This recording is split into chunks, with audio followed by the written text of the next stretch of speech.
Inilah kisah pria dari Pandeglang, Banten membeli sepeda motor menggunakan uang koin hasil menabungnya. Pria bernama Iwan Setiawan ini mengumpulkan uang koin hingga berjumlah 18 juta rupiah.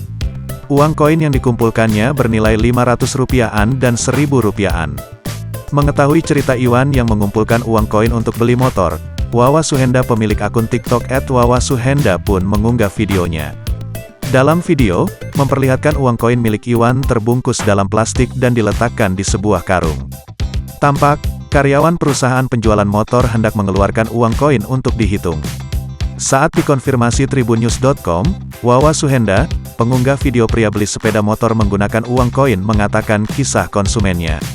Wawa mengungkapkan, uang koin yang dibawa Iwan untuk beli sepeda merupakan hasil menabung. Iwan mengumpulkan uang koin sebanyak 18 juta rupiah sejak 1 tahun lalu dari hasil jualannya. 1 tahun karena dia jualan sembako, ucap Wawa. Mengetahui cerita si pembeli, Wawa pun merasa senang dan kagum.